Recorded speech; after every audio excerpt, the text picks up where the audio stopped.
21절 말씀, 어리석은 자라 하는 제목의 말씀으로 함께 은혜를 나누고자 합니다.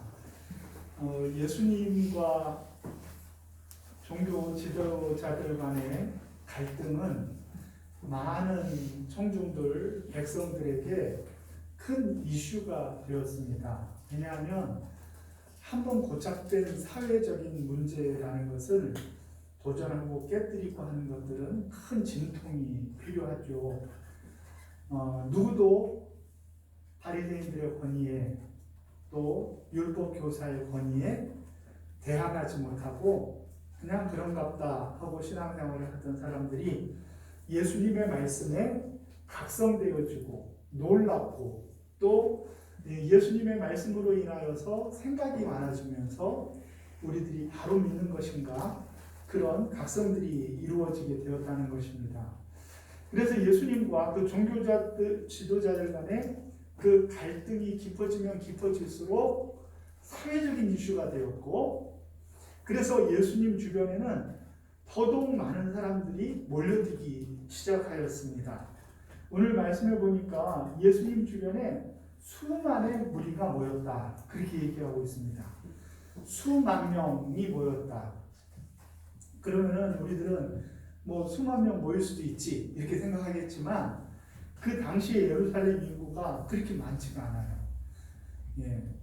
보통 성경학자들이 한 20여만 명 정도 생각을 하고 있는데 많은 무리들이, 너무나 많은 무리들이 예수님에게 와서 예수님의 가르침을 통하여서 각성하고 또 자신들이 도전받고 또 은혜 받는 그런 역사들이 있었다는 것입니다.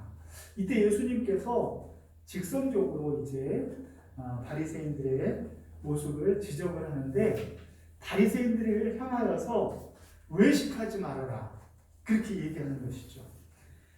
외식이라는 것은 누룩과 같은 것이어서 그 누룩은 작은 것 같지만 그 누룩이 빵에 들어가면 빵을 부풀게 하고, 그 누룩의 힘이라는 것은 별반 보이지 않는 것 같은데 어느 순간에 공동체에 큰 영향력을 주는 그런 모습이 되어지기 때문에 바리새인들의 누룩, 외식을 주의하라 그렇게 말을 했던 것입니다.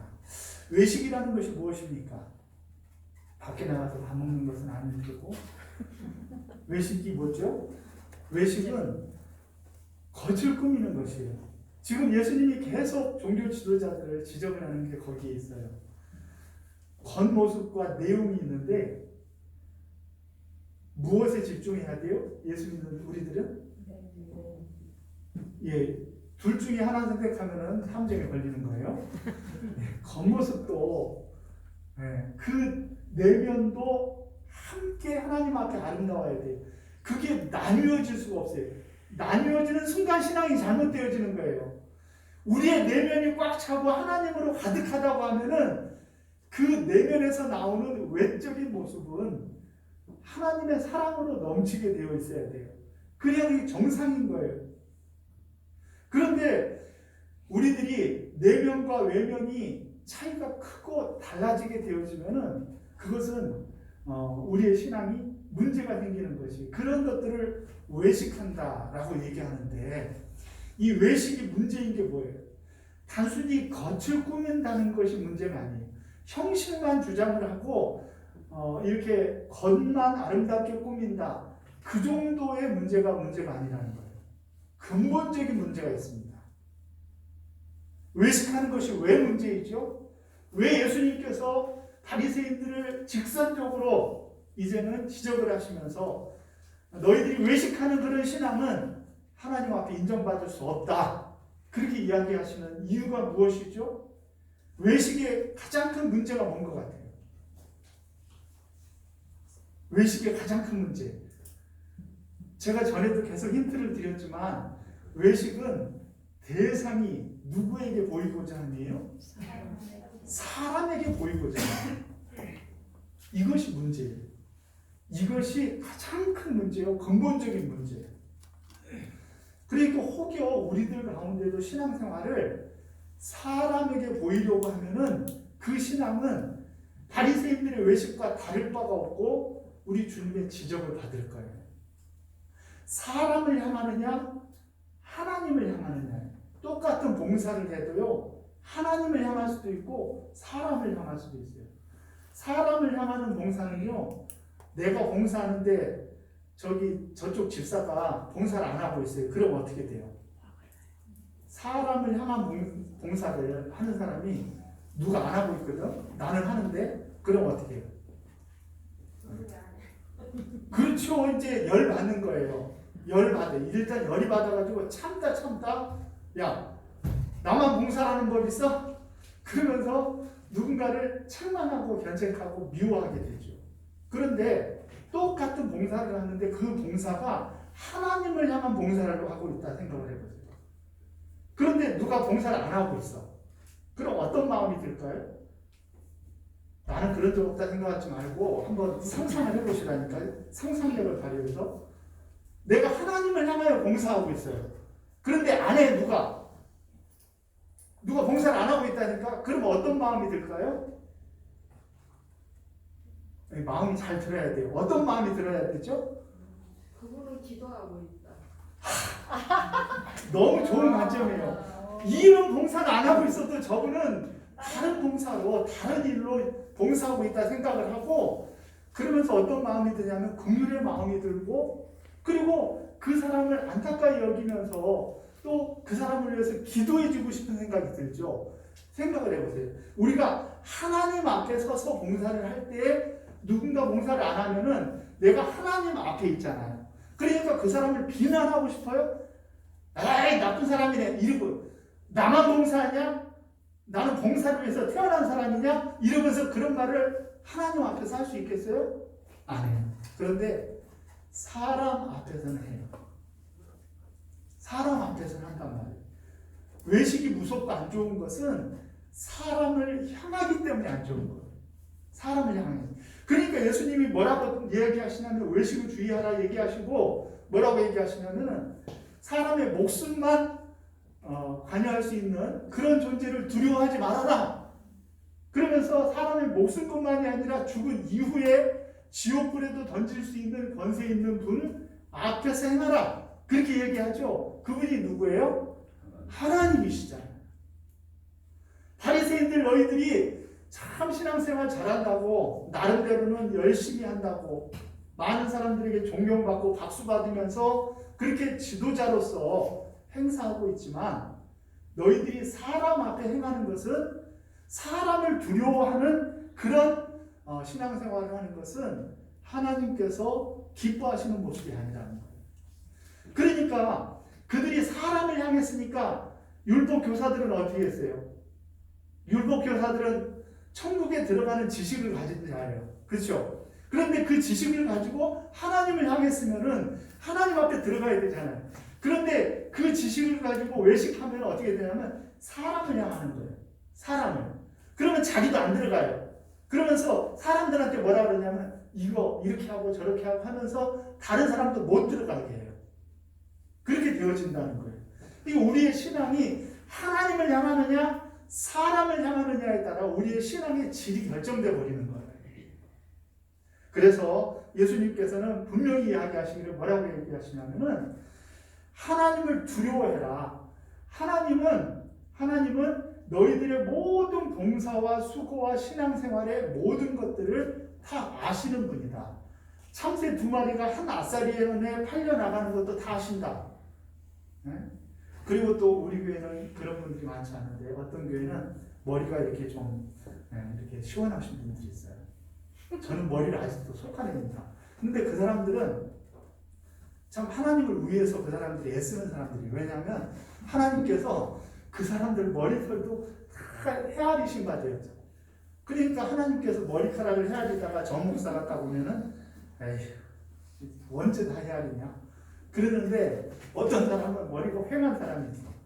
그래서 엘리사나 이 머리가 휑한 사람이 하나님의 사랑을 많이 받는 것 같아요. 아유 헤아릴 게 별로 없네.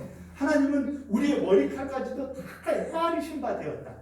우리의 사소한 것까지도 다 아신 바 된 분이 누구시냐면 하나님이라는 거예요.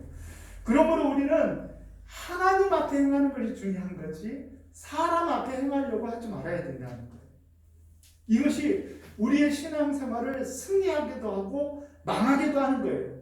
신앙생활이 자꾸 망하는 길은 사람을 향할 꾸며 신앙생활을 하려고 할 때 우리의 신앙은 아주 문제가 생기고 병들고 그리고 그 신앙은 어떻게 되어지냐면 교회에 큰 문제거리를 가져오게 되어지는 거예요.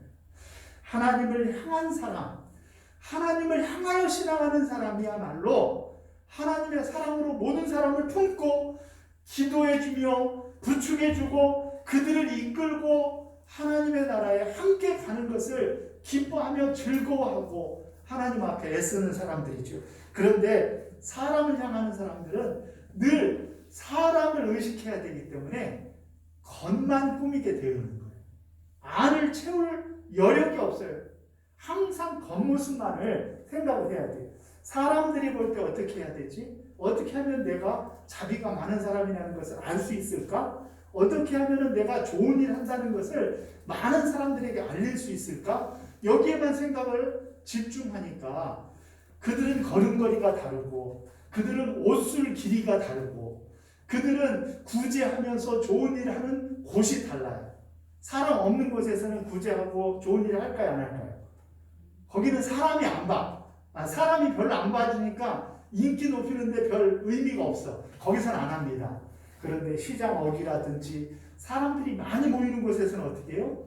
구제하고 다른 사람들에게 나누어주고 그러는 퍼포먼스, 그런 행사에 매료되어지게 되어지는 거예요.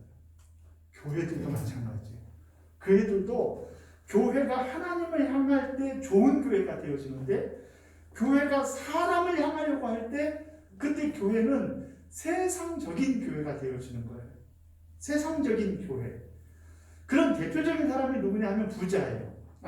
오늘 한 부자가 예수님께 나와서 그 재산을 나눠달라 그런 사람이에요. 이 사람이 어떻게 연결되어지냐고 하면은 한 사람이 있어 예수님에게 뭐라고 얘기하면은 형으로 유산을 형을 명하여 유산을 나누게 하소서 그렇게 얘기하죠. 네. 그러니까 유산을 나눈다라는 것은 일단 이 사람이 부자인 것은 당연한 거예요. 요즘 여러분들 그 부모님들 이렇게 가시고 그러면 유산 받고 그러죠. 근데 유산을 받을 수 있다는 것은 상당히 그래도 부자인 거죠. 저희 어머님이 가실 때 많은 것을 남겨놓으시고 가셨는데 여러분들만 아세요. 제가 어머님이 따로 나가서 이렇게 사실 때 전세금을 1,300을 해드렸어요. 다른 거 이제 다른 분들하고 이렇게 모아가지고 전세금을 이제 내가 1,300 보태가지고 해드렸어요.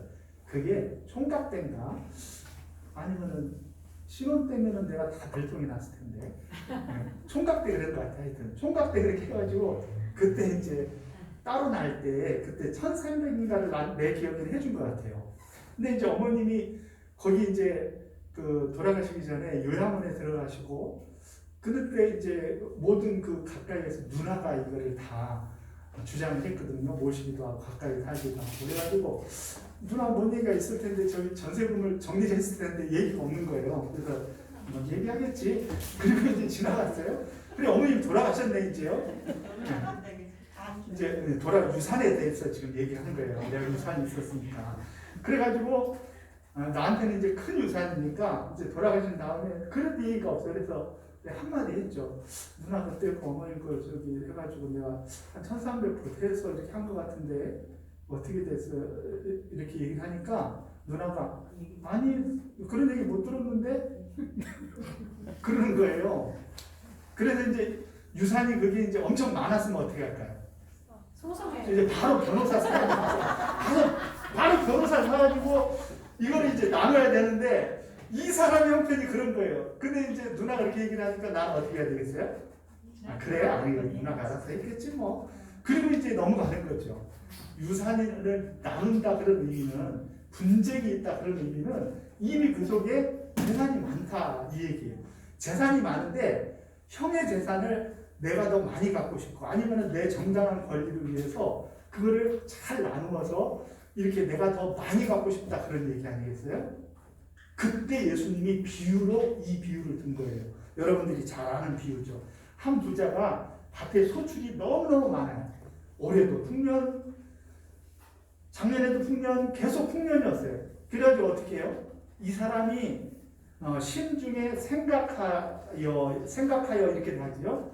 심중에 생각하였다라는 말은 그냥 생각했다 그런 띵킹했다 그런 의미가 아니라 골몰이 그거에 대해서 연구하고 고심했다 이런 말이에요. 네? 그러니까 그냥 생각한 게 아니라 거기에 대한 많은 고민 가운데 생각을 많이 했어요. 그래가지고 어떻게 했냐면 내가 곡식을 쌓아둘 곳이 없으니 이제는 곡간을 많이 지어야 되겠다. 곡간을. 그렇게 해가지고 이건 예수님의 비유입니다. 곡간을 지어가지고 어떻게 하냐면 더 크게 짓고 더 많이 쌓아둘 공간을 만들어가지고 거기에다가 엄청 쌓아 넣는 거예요. 그리고 자기 영혼한테 스스로 자기가 뭐라고 얘기해요? 내 영혼아, 야, 이제 여러 해 쓸 물건을 많이 쌓아두었으니 평안히 쉬고 먹고 마시고 즐거워하자. 자, 4개예요. 편히 쉬고 그 다음에 먹고 마시고 즐거워하자 하리라. 그렇게 얘기를 했다는 게 자기한테. 근데 좀 찔리는 게 우리도 지향하는 바가 쉬고 먹고 마시고 즐기고 이거 큰일 났네. 우리도 그런 걸 지향하는 것 같은데, 그렇죠? 근데 이 사람이 그렇게 이야기하고 어떻게 했냐면은 편히 이제 지내자 이렇게 얘기를 했어요. 근데 하나님이 뭐라고 그분한테 그 사람 부자한테 얘기했어요? 그 사람을 부자를 가리켜서 야 부자야 하지 않고 어리석은 자여 이렇게 얘기해요. 어리석은 자여. 뭐라고 얘기하는 거예요? 오늘 밤 내 영혼을 도로 찾으려니 그러면 내 준비한 것이 누구의 것이 되겠느냐? 누구의 것이 되겠어요? 네? 자기 영혼한테 야 이제는 쉬고 먹고 마시고 즐거워하자 그런 생각을 심중에 하면서 이제 됐다. 곡간도 크게 졌고 내가 이제 원 없이 먹고 마시고 살아도 되겠다. 요즘식으로 하면은 통장에 잔고가 너무 많고 이거 내 평생 써도 다 못 쓴다. 좋다. 그래가면서 내 영혼에게 그런 얘기를 했다는 거예요. 그러면 이 부자의 문제가 뭐냐고 하면은 이 부자는 이 땅이 전부인 사람이에요. 그런데 정작 이 땅을 자기 스스로 마음대로 할 수 있는 사람이냐? 아니에요. 생명에 관하여서는 우리는 아무것도 할 수 있는 것이 없어요. 우리 주님이 오늘 밤 내 영혼을 도로 찾으면 불사 큰일 났다. 이 사람이 이 큰 곡간을 짓기 위하여 얼마나 수고하고 애썼는데 쓰지 못하고 이렇게 막 알뜰히 했는데 여러분들 부자가 잘 쓸까요? 좀 이렇게 별로 없는 사람이 잘 쓸까요? 모임을 해보고 여러분들 이렇게 만남을 가져봐봐요. 어때요? 부자들이 잘 쓸 것 같죠? 그렇죠. 사람마다 달라요. 네, 케이스 바이 케이스지. 네, 그런데 어떤 사람은 부자인데도 그 사람이 더 도드라져 보이는 이유는 뭐냐고 하면 부자인데도 인색하면 더 도드라져 보이는 거예요. 그런데 그 사람이 잘 쓰느냐 안 쓰느냐가 중요한 것이 아니라 이 부자는 이 땅이 전부라고 생각하고 살았다는 게 문제라는 거예요. 그것에 포인트가 있는 거예요. 우리들도 마찬가지예요. 여러분들이 이 비유를 들으면서 나는 부자가 아니어서 나하고는 관계없다 이렇게 생각하시면 안 돼요. 여러분들도 여러분들의 삶의 자리에서 이 땅이 전부인 양 내가 노력하고 내가 수고하고 하나님과 관계없는 삶을 살면서도 행복할 수 있으리라고 믿고 사는 사람이 있다고 하면은 진짜 두려워해야 될 분을 두려워하지 못하는 어리석은 자라는 거예요. 그게 외식하는 사람이라는 것이고 그게 사람을 향하는 것이고 그것이 세상을 향하는 것이고 그것이 신앙이 병들었다는 증거라는 거예요. 우리들은 자꾸 생각하기를 나는 뭐 많이 갖지 못했으니까 나하고 관계없어 이렇게 생각하지만 결코 그렇지가 않아요. 그 가짐의 정도가 중요한 것이 아니라 우리의 삶의 방향이 중요한 거예요. 이 땅의 전부인 양 살면은 그것은 우리는 똑같이 어리석은 자가 되는 거예요. 이 비유는 정확하게 반대편에 무엇이 있느냐고 하면은 주기도문이 반대편에 있는 거예요. 주기도문 중에서 주님이 뭐라고 기도를 가르쳤어요? 일용할 양식을 달라고 기도하라 그랬죠. 일용할 양식을 달라고 기도한 것은 주님께서 매일매일 필요한 것만 그때 이렇게 알뜰히 먹고 살 만큼만 주세요. 그렇게 기도하라는 의미가 아니라고 했죠. 이 일용할 양식은 근거가 어디에 있다고 그랬죠? 내가 다른 교회 와 있는 것 같아. 내가 다른 교회 강사를 간 것 같아. 사실은 그 일용할 양식의 근거는 어디 있냐 그러면 이스라엘이 광야 생활할 때 그 근거가 있다 그랬잖아요. 만나의 근거가 있는 거예요. 만나가 뭐예요? 하나님이 내려주신 그런 음식을 의미하는 거예요. 그 음식은 이상하게 매일매일 거둬야 사는 거예요. 게을러서 내가 내일은 무슨 바쁜 일이 있어서 오늘 이틀치를 가져오면 어떻게 해요? 다음 날 보면 썩어버렸어요. 그런데 더 놀라운 것은 내일이 안식일이에요. 그러면 이틀치를 거둬와요. 그런데 그날은 그게 썩지 않은 거예요. 그런데 어떤 사람은 아이고 내가 이틀치 내가 전에 가져와 보니까 다 썩어서 버렸거든. 그래서 하나님을 안 믿고 그날치만 거둬오면은 그거는 하나님을 의지하는 것이 아니에요. 그게 일용할 양식을 달라는 의미예요. 일용할 양식을 달라는 의미. 그것은 무엇이냐고 하면은 하나님의 말씀을 믿고 하나님을 의존해서 사는 하나님을 향하는 삶을 살아야 된다라는 그런 의미이지, 내가 조금 가지면 신앙이 좋고 많이 가지면 신앙이 안 좋은 것, 그것이 아니라는 거예요.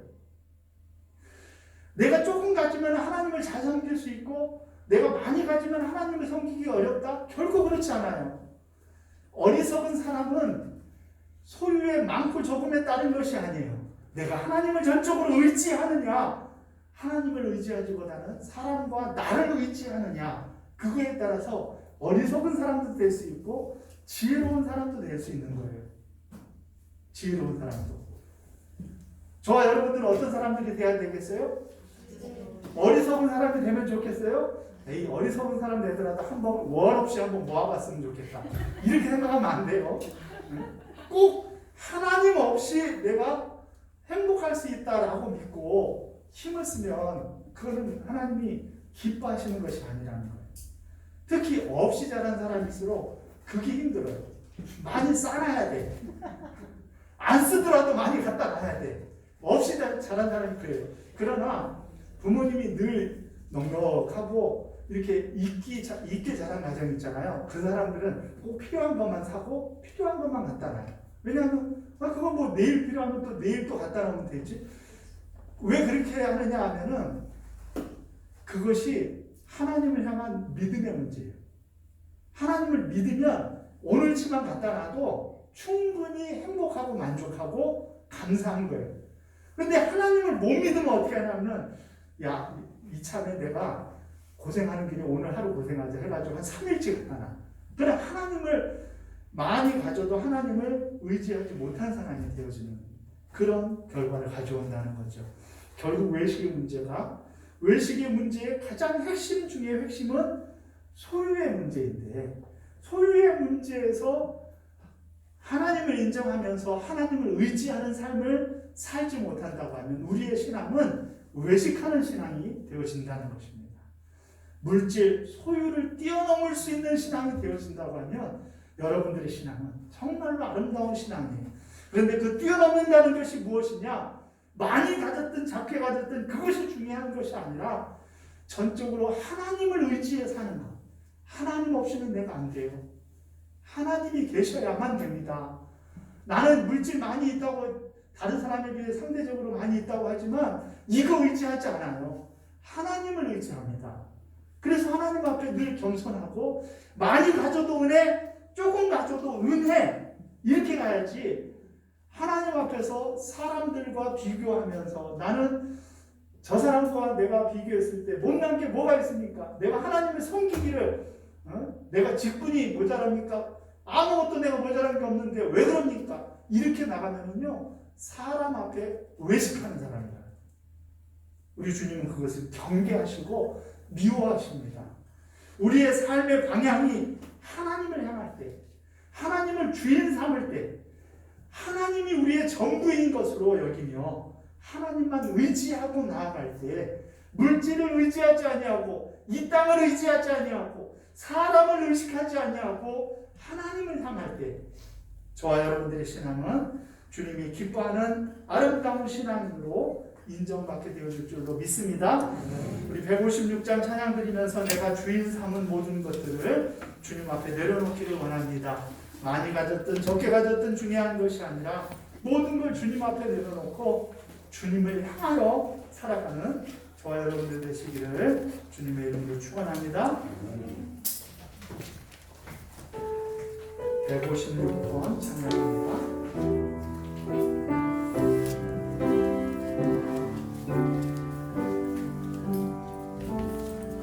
내가 주인 삼은 모든 건 내려놓고 내 주 대신 주 앞에 나가 내가 사랑했던 모든 건 내려놓고 주님만 사랑해.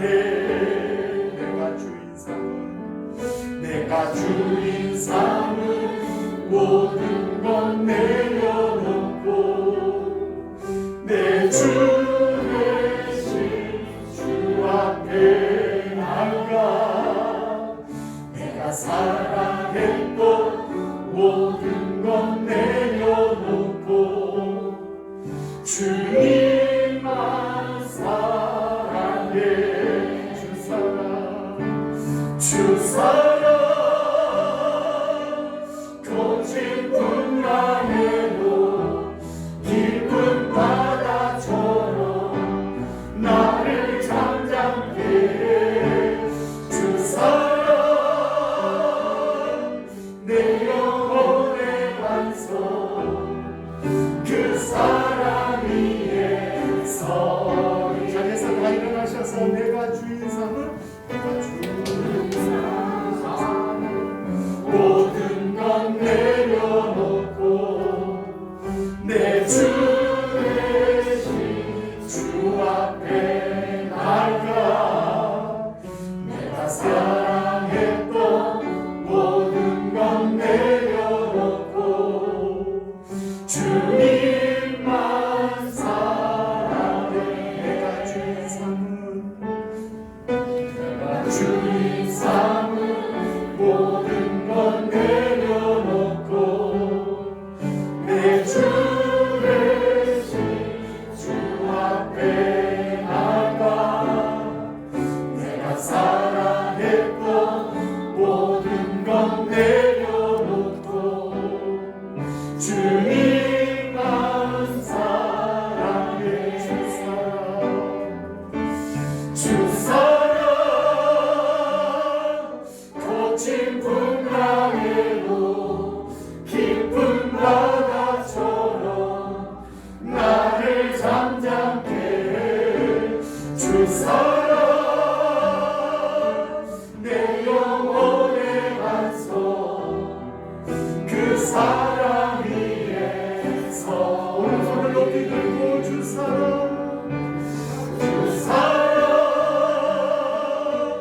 거친 풍랑에도 깊은 바다처럼 나를 잠잠케 해. 주 사랑 내 영혼의 반석 그 사랑 위에 서리. 아멘. 기도하시겠습니다. 사랑하시는 주님, 우리 김장로님이 그리워하던 그 신앙생활, 우리들이 마음껏 헌신하고 수고하고 잠을 아껴 봉사해도 전혀 수고스럽지 않고 즐거웠던 그 신앙이 저희들에게도 있기를 원합니다. 우리 몸된 교회 살아나기를 원합니다. 주께서 역사하여 주시고 은혜를 베풀어 주시옵소서. 우리가 사람을 향하다 보니 자꾸 외식적이고 사람에게 보이려고 사람에게 꾸미려고 사람이 보는 나의 모습만을 의식하며 살았던 어리석은 신앙을 이제는 내려놓게 하시고 하나님을 두려워하고 우리 하나님을 모시고 하나님 앞에 우리의 신앙이 당당하고 아름다울 수 있도록 우리 사랑하는 성도님들을 붙들어 주시옵소서. 봉사도 하나님을 향하게 하여 주시옵소서.